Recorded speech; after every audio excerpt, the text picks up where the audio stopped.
CM Vijay முதல் கையெழுத்து மக்களுக்கு பேரதிர்ச்சியை கொடுத்துருக்கு. மாசம் 200 யூனிட் ஃப்ரீயா தரேன் தான் விஜய் அவர்கள் வந்து மேடையில் சொன்னாங்க. ஆனா இப்போ 2 மாசத்துக்கு ஒரு முறை 200 யூனிட் ஃப்ரீன்னு சொல்லியிருக்காங்க.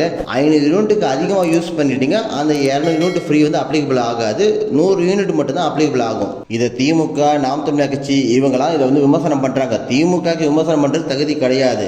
ஏன் தகுதி இல்லைன்னு சொல்றேன்னா, திமுக ஆட்சிக்கு வந்த உடனே ஒவ்வொரு மாசமும் இபி பில் கட்டுற மாதிரி நான் மாத்துவேன்னு சொன்னாரு ஸ்டாலின் அவர்கள். ஆனா அதை சொல்லி செய்யல. நாம் தமிழர் கட்சி ஆட்சிக்கு வரல, அதிகாரத்தில் இல்லை, அவங்க விமர்சனம் பண்ணலாம். அவங்க ஒரு கட்சிக்காரங்க, அவங்க விமர்சனம் பண்ணலாம், அதை தப்பு சொல்ல முடியாது.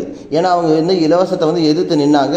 இலவசமே நான் தரமாட்டேன் அப்படின்றத அவங்களோட கொள்கையா இருக்கு. அதனால கண்டிப்பா அவங்க விமர்சனம் பண்ணலாம். 2 மாசத்துக்கு ஒரு முறை 200 யூனிட் ஃப்ரீ, 500 யூனிட்டுக்கு அதிகமாக யூஸ் பண்ணாலும் 200 யூனிட் ஃப்ரீ அப்ளிகபிள் ஆகும்னு சொல்லியிருந்தாங்கன்னா இந்த பிரச்சனை வந்திருக்காது, விமர்சனம் பண்ண வேண்டிய தேவையே வந்திருக்காது. ஓகே, விஜய் அவர்கள் வந்து ஆட்சிக்கு வந்து 2 நாள் தான் ஆயிருக்கு, இன்னும் 2 நாள் கூட முழுசா முடியல. அதனால அவருக்கு நம்ம டைம் கொடுக்கலாம். ஏன்னா அவரே மேடையில் கேட்கிறாரு, எனக்கு கொஞ்சம் டைம் கொடுங்க, நான் இப்பதான் வந்திருக்கேன், உள்ள போய் பார்த்தா தான் தெரியும் என்ன நிலைமையில இருக்குன்னு எனக்கு தெரியாது.